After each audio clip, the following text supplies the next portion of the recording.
ये महिला एक हैंडसम लड़के को देख मन ही मन खुश हो रही थी कि तभी वहां एक फेरी वाला साड़ी बेचने आया। महिला ने उसे रोककर उससे साड़ी दिखाने को कहा। कई साड़ियां देखने के बाद महिला की नजर एक दूसरे गठर पर पड़ी जिसे फेरी वाला खोलना नहीं चाहता था, लेकिन महिला के जबरदस्ती करने पर उसने वह गठर खोल दिया, जिसके खुलते ही एक आत्मा बाहर निकल आई जो गौर से उस महिला को देखे जा रही थी। इधर महिला को एक साड़ी पसंद आ गई जिसकी कीमत 3000 रुपये थी। महिला उसे वहीं रुकने को बोलकर घर के अंदर पैसे लेने चली गई।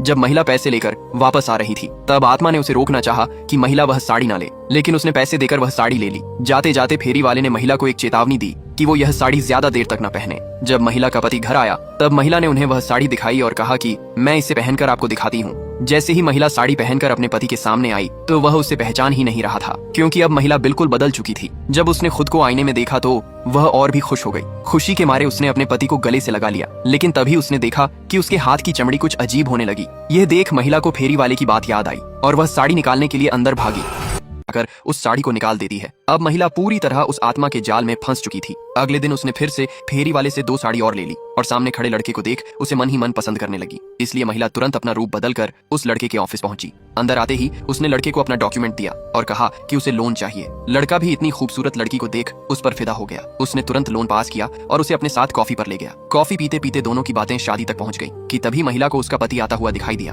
वह जल्दी से घबराकर घर की तरफ भागी ताकि पति को उसकी सच्चाई पता न चले। अब वह हर रोज पति के जाते ही नए लड़के की तलाश में निकल जाती थी और शाम को वापस घर आने लगी। आज जब वह घर आ रही थी तब आत्मा ने उसे रोक लिया और कहा कि तुम यह ठीक नहीं कर रही हो। महिला ने आत्मा की बात नहीं मानी और डर कर घर में भाग गई, जहां पति ने आज उसका नया रूप देखा। पर जैसे ही महिला ने साड़ी चेंज की वह अपने असली रूप में आ गई। अब पति को भी लगने लगा कि उसकी बीवी उसके पीठ पीछे कुछ गलत कर रही है, इसलिए उसने रात में जैसे ही इस आदमी को अपनी पत्नी के रूप बदलने वाली साड़ी का राज पता चला तो वह रात को चुपके से उन सभी साड़ियों को बाहर ले जाकर उन्हें जला देता है। लेकिन उसे यह पता नहीं था कि यह कोई मामूली साड़ी नहीं बल्कि 3 आत्माएं थीं, जिन्होंने साड़ी के साथ साथ उस आदमी को भी निगल लिया। सुबह होते ही महिला ने अपने पति को कई जगह ढूंढा पर वह नहीं मिले। तभी बाहर उसे अपनी जली हुई साड़ी नजर आई। महिला को अपने पति से ज्यादा साड़ी खोने का दुख था, इसलिए उसने तुरंत फेरी वाले को कॉल करके दूसरी साड़ी लाने को कहा। अगले दिन महिला ने फेरी वाले से एक और रूप बदलने वाली खरीद ली। आज रात जब महिला उसे पहनकर अपने प्रेमी से मिलने गई तो उसका प्रेमी उसे देखते ही वहां से भाग गया, क्योंकि अब उसका चेहरा किसी दानव की तरह हो गया था। ये पता चलते ही महिला अपने घर पर भाग गई, जहां फिर से वही आत्मा आकर महिला को बताती है कि मैंने तुम्हें कई बार समझाया कि ये साड़ी का खेल मत खेलो। महिला के काफी रिक्वेस्ट करने पर आत्मा ने उसे बताया कि इसका उपाय केवल वह फेरी वाला ही जानता है। यह सुन महिला ने तुरंत फेरी वाले को कॉल करके उसे अपने घर आने को कहा। घर आकर जब उसने महिला का यह रूप देखा तो वह भी डर गया। ये आदमी देवी माँ के सामने खुद पर कोड़े बरसा रहा था, क्योंकि गांव का मुखिया जिस पर काली माँ की सवारी आती थी उसने गांव वालों से कहा कि हमें हर साल की तरह फिर काली माँ को एक बकरे की बलि देनी होगी। अगर जो कोई अपने बकरे को बचाना चाहता है तो उसे देवी माँ के सामने एक कठिन परीक्षा देनी होगी।